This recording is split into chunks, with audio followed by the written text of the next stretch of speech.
thank you for taking time to visit with us today.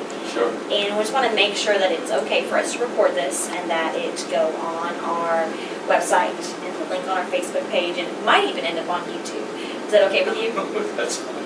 All right, thank you. So can you please tell us your full name and when you were born? Donald Herzog. I was born April 11th, 1938. Your parents? My parents, Phil and Rosanna Herzog. Where were you born? St. Genevieve, Missouri, which is a small town about 65 miles south of St. Louis on the Mississippi River. So, what did your parents do for a living? Or what, your dad, really? My mother was a nurse and my father was in construction, and that's sort of how I got my start working with him for my uncle. That's great. So your mom was a nurse.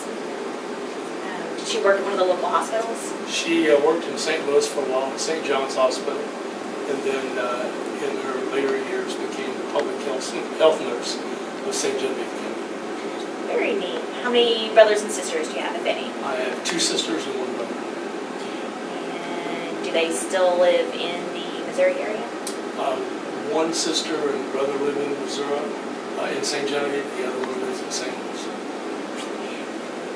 Did you get the big family gatherings of, the Christmases with cousins and craziness around your household growing up? Or did you go to visit relatives for that kind of fun? We had family gatherings at my grandmother's house, Grandma Herzog. It was an annual thing, and yes, a lot of kids, a lot of cousins, big family. Had a great time, a lot of memories. So, about when did you graduate from high school? 1956. So did you continue working in construction with your dad and your uncles, or did you pursue some sort of college? I went into the military for 3 years. And then when I came out in 1959, that's when I went to St. Louis and started working back into the engineering and surveying section of it. Which branch of the military? Army. So 3 years have been, so you would have made it out before Vietnam. Oh yeah. Yeah. All that, yeah. It's putting together my timeline. The only thing we had when I was in there was the Beirut, Lebanon thing, which we went down to Beirut and did some Army things. What brought you to North Texas?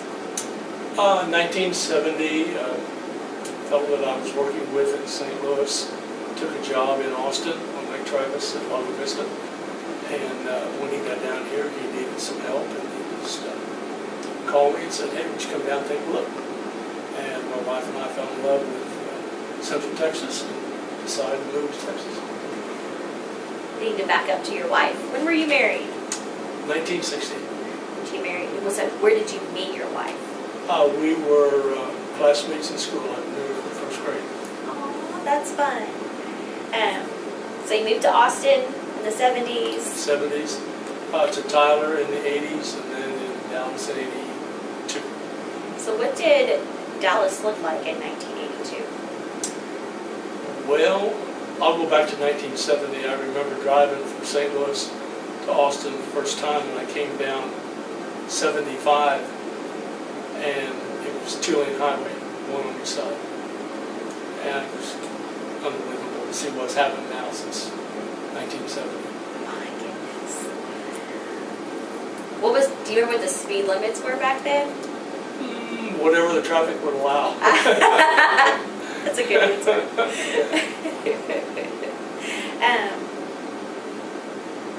So you started construction projects in Austin and then Tyler. Were those construction projects designed around home developments, or were they more commercial? Lago Vista was a resort development that lots were sold to people, and then later, after they got to the retirement age, they would usually, some of them would build a house. And so I ended up building homes there also before I left and came to Tyler. What kind of what kind of construction did you make it out of? Were you participating in Tyler? In Tyler, we were doing timeshare. We did several timeshare projects, 3 in Texas, two in reserve. Were those based around probably lakes? All lakes, all water, all water waters. amenities. So what construction projects brought you to North Texas after Tyler? After Tyler, the company I was working with here decided to get into single-family construction and wanted to develop their own lots. So I came to Dallas to start developing lots for this other company.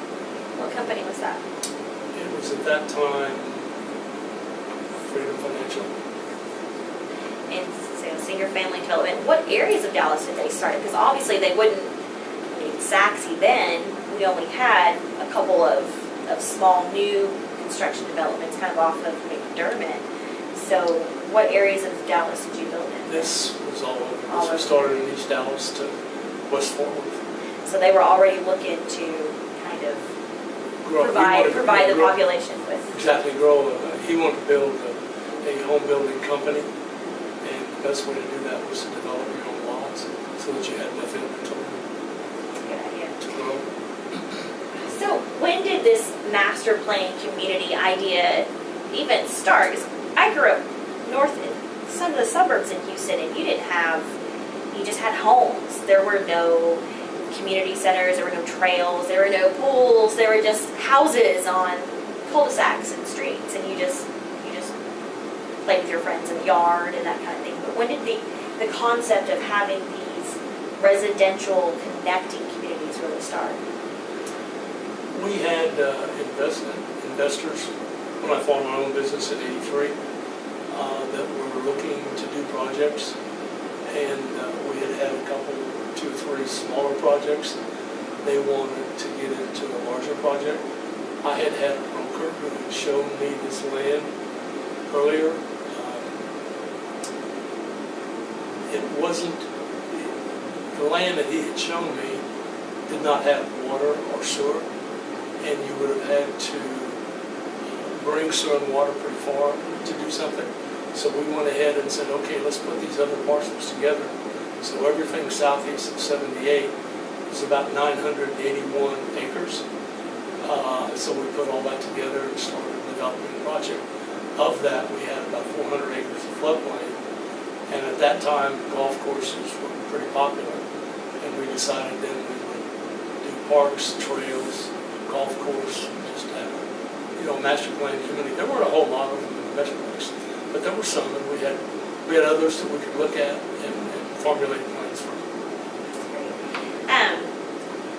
So, I need to back up just a little bit. I've left out children. I have 2 sons. 2 sons. And do they still live in the area? They're in business with me. Oh, that's great. That's great. So, when you started developing Woodbridge, about what year was that? We put the land under contract in January of '96. We got our zoning in February of '97. We started development in April of '97, August of '97, and opened in April of 1998. So 20 years. Mm-hmm. That's a lot of work in 20 years. Well, we've expanded the project to 1,761 acres. We'll have probably, when we're finished, some 4,200 lots. There's about 1,200 multifamily units. Probably 150 acres of commercial. Of the multifamily units, there's 302 that are senior housing units that are in Wiley, off of McCreary. And we have 6 pools. We'll have 1 more in Wiley. About 7.6 miles of trails. So it's got 3 or 4 playgrounds, so it's nice.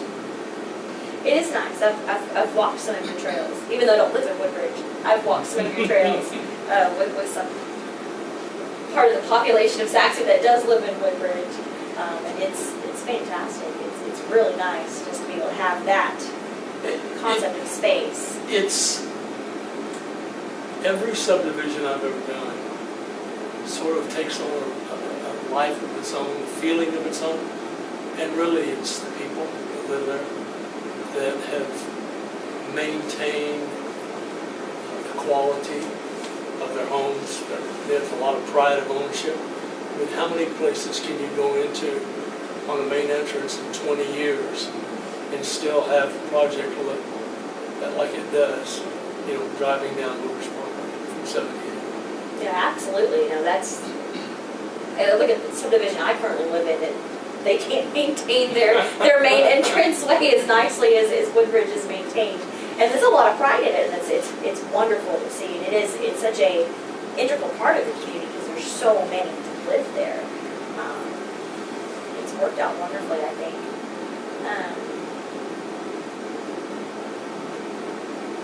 How many schools are located right within Woodbridge? Do you know? Cox and Witt are on site, and then in the Wiley, we're right off of Woodbridge Parkway, is the junior high and the middle school, and then the high school is up by the commercial up at Woodbridge Parkway and 78. So everything is immediately adjacent to or part of the project. Keeps that family-centric. We're two school districts, Garland and Wiley.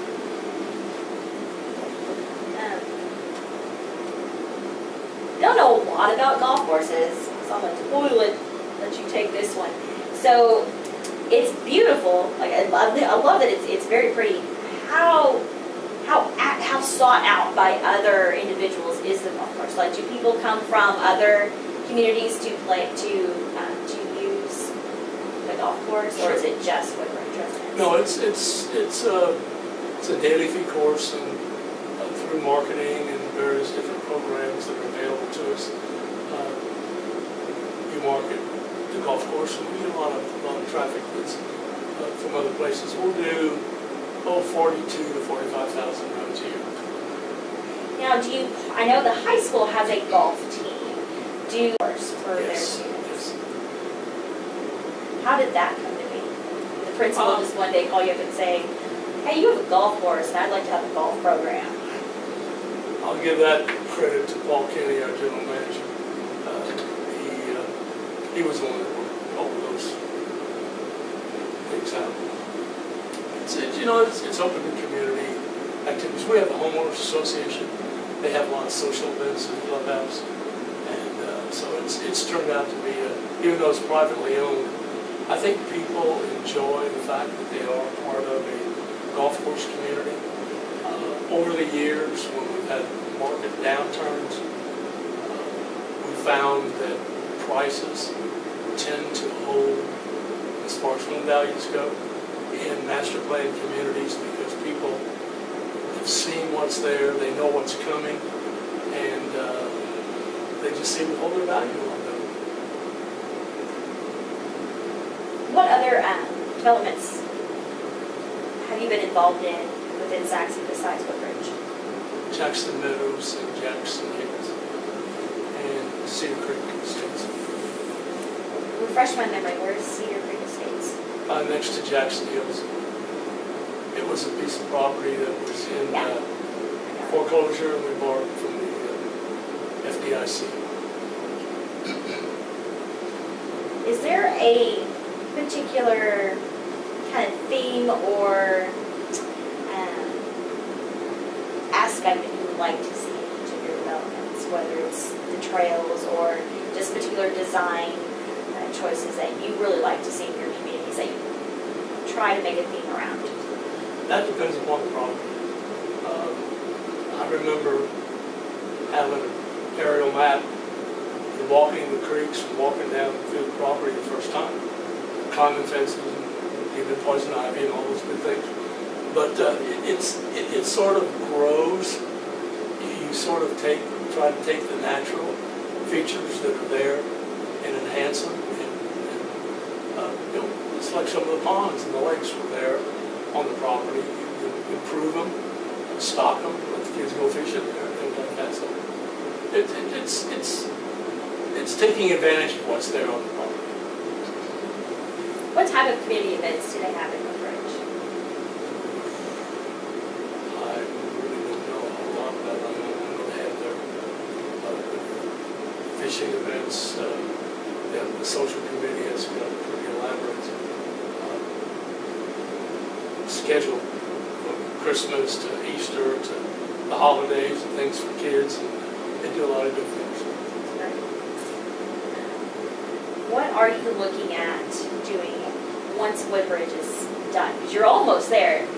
You're almost there. I think the last plats have been developed and built on, and at least for that particular We're project. developing the last 150 acres in Wiley behind the Target Shopping Center. We'll have 368 single-family lots and 370 townhome lots. That will probably take us 3 to 5 years, depending upon the market. After we get those kicked off and working, then we'll start seeing what's around. We'll buy. So when you're not working on your master plan communities, what do you like to do just to relax, just for fun? Probably play golf. Do you play golf there? It's the only place to play. I get to know the course pretty well. That's great. Do your sons, do they have that same sort of love for how the land lays out to make a project that you do? I think they gradually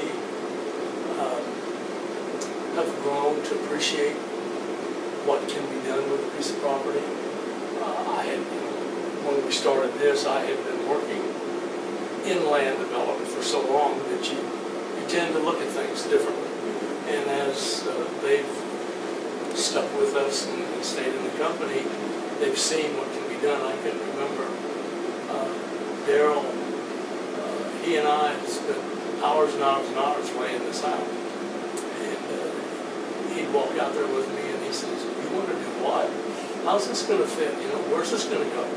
And so I think they've learned an appreciation of what's there. And Doug worked on the construction of the golf course. So they've had a good time. Do they bring you sort of like outlandish new ideas and say, "Hey Dad, how about doing this?" Have they dropped any of those project ideas on you? We'll kick around things and talk about what can we do here, what can we do there. Okay, what's the next pool going to look like? What about the playground area? What kind of equipment do we want to put in? How was this received by the people before? Look at the usage, see what fits and what works. What's the best way to build it? And you can actually see that I was just thinking about that when you brought that up, some of the splash pads or the smaller water feature areas for kids. From the developments that I've kind of wandered through, especially for our area, that's a big deal. So you're able to change your plans and your ideas to meet the growing needs of your residents. Well, parks and trails and open space, Yeah. number one amenity for people. Yeah. And I think a lot of people like to back up to a golf course. They like to live on the golf course because there's nobody behind them. They have green space. They may have an errant golf ball every now and then. That's to be expected, I guess, depending upon where you live on the golf course. So moving away from the development aspect, have you done a lot of traveling? Yeah, quite a bit. I say quite a bit. My wife and I have taken quite a few cruises. She passed away a little over 4 years ago, so that's been curtailed now. But we had a good time. What was your favorite place that you got to visit? I think probably going to St. Petersburg and Moscow were two unique places to go. They were very good. But there's been a lot of places. We've been to Alaska. We've been to quite a few different places. They all have an interesting aspect. When your kids were growing up, what was a place they would always ask to be taken to for a vacation? Most of the time, we would spend weekends just camping and doing things, or we'd go out to Lago Vista and play golf out there. They enjoy the outdoors, going fishing at Lake Travis. We spend a lot of outdoor time, not really taking a lot of vacations and going somewhere, but just having a good time, family fun. So are both your boys married? Yes. So how many grandkids do you get to spoil? Daryl has 2 grandkids, and then Doug has 4 grandkids and 7. Well, that would be my great grandkids. Yes, 4 kids and then 4. So are any of the grandkids and great grandkids, do any of them have interest in staying within the family business? I don't think so. I haven't heard of it yet, if they have. No one's They're been old poking around for school an yet, so internship. a little early. A little early. Look at that. Well, that's neat. Okay, so this is just kind of a question on my side. When was this map developed? Do you remember? You mean updated or just? No, when was this map developed? Well, as we started with the first 981 acres on this side, we had a master plan. One of the things that I thought was very important, that the master plan be presented to the sales office so that when people came in to buy something, they knew what the project was going to look like. So every time we'd add another piece of land to it, we'd update the map and keep it moving. That's everything right now. So I was looking at the home builders and I was like, I've not heard of Raymores Homes. Well, those are some from the very beginning. I was gonna say. We haven't taken them all off there yet. Currently, we have First Texas Homes, Highland Homes, and Megatel Homes building the project. That caught my eye, especially That's way back in the beginning. that's great.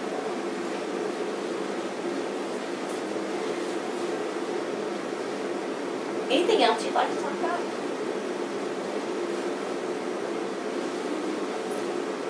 Do you realize the impact that you've had on Sachse as a whole?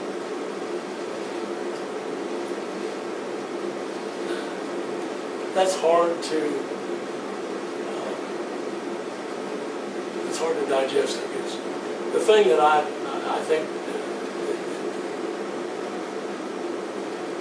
think about a lot is the fact that so many people do live there. And in the summertime, it's neat to drive through the project and see the kids on bicycles or roller skating or swimming in the pools or playing golf or people walking trails. So just to see people enjoying where they live, to me, is really great. I would think it'd be very fulfilling. It's just kind of like, this is what I've created. And just be able to see it be such a cohesive community, I think it's something that you'd be really proud of. I don't think everybody gets to have that. Well, it's a good feeling, and take it for what it's worth and how people enjoy it and use it. And that's, to me, the fact that they live there, they enjoy what they're doing, and that is rewarding and stuff.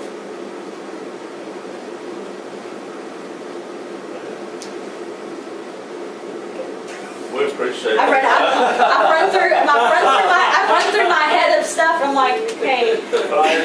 Well, what Other you, than asking what your favorite color is and what your first car was. Which those are great questions too. What was your first car? 1947 Chevrolet. So did your dad say, hi, good luck fixing it up? No, I had just joined the service, and I was stationed in Fort Leonard Wood. And after getting out of basic training, I knew I was going to be there for a while. So that's when I bought the car to be able to go back and forth to Fort Leonard Wood. And my favorite color is blue. Yeah, that first car is always such a big deal because it does not matter who you are, you always remember your first car. And whether it was barely running or off a lot, you never forget that first car because It got me back and forth to Fort Leonard Wood and a couple of other places when we got temporarily transferred. in the summertime, being in an engineering battalion, we'd go to different National Guard camps and open up the camps and help them do projects and things like that. So we spent some time in other places. Did you study engineering or architectural work? No. Just School of Hard Knocks. got into it by default. Well, and learned a lot from my dad and my uncle. Yeah, oh yeah, they were. Learning on the job and through the industry. On the job training. Yeah, Oh, that's good. there's not a lot that can, in my opinion, there's not a lot that can replace that. You learn so much, that hands-on, kind of as you come up through.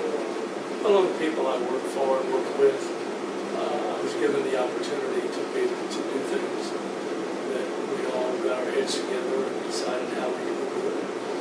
Just go get it done. So, it's about what happened in Woodbridge. Yeah. It's a blessing that I got to work with my dad a lot too. And I tell you, that was just some of it. Oh, yeah. Most of them, my kids have worked with me, some reluctantly at times, but enjoyably at times. But every day I get to do it like my kids. It's just, I think that's a blessing. When we were working in construction, whenever he'd send me to go get something, it was, okay, here's $1 waiting on a dime. Hurry up. I've heard that. Well, thank you, Don. Appreciate your time. Okay, sure. On this. No. We got a couple of, where y'all You do a good job. Thank you.